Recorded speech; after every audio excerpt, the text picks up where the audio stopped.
what Allah loves is when we acknowledge that Allah is the greatest. There is no power apart from with Allah. He is the one we need to worship.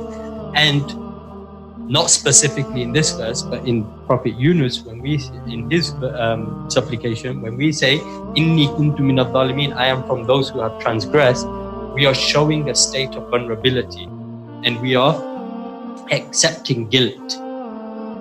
We are accepting guilt. What happens when you go court and you plead guilty?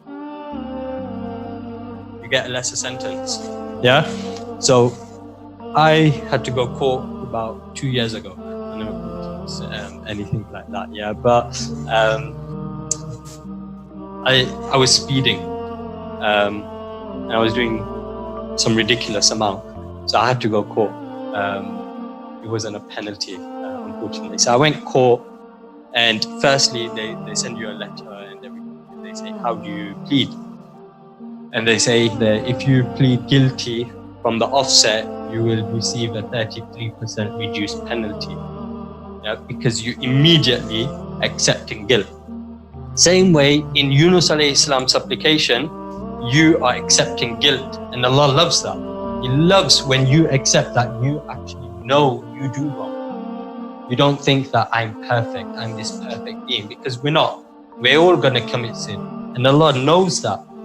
In fact, the Prophet ﷺ, he mentions in a hadith to the nearest meaning that if we as an ummah, we didn't commit any sins, Allah would have replaced us with a nation that did commit sin.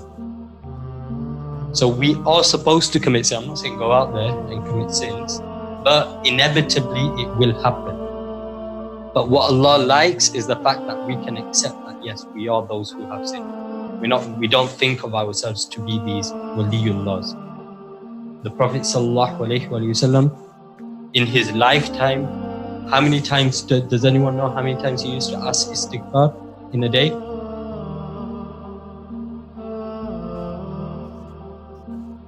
Yeah, 70.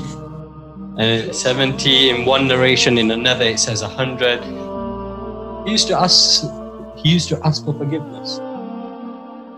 Did the Prophet ﷺ commit any sin? What is our aqeedah in regards to prophets? They don't commit sins. They're ma'soom. They don't commit any sins. In fact, the Prophet ﷺ, he used to stand up in the middle of the night, weeping and asking for forgiveness, to the extent that his feet would become swollen. And Aisha radiallahu anha, pardon me, she would ask the Prophet ﷺ that you're not even going to sin. You've not sinned, nor are you going to sin. So why are you asking for forgiveness? And his response is, can I not be a grateful servant? Allow us being grateful. We're sinners. We need to do the first thing, which is ask for forgiveness.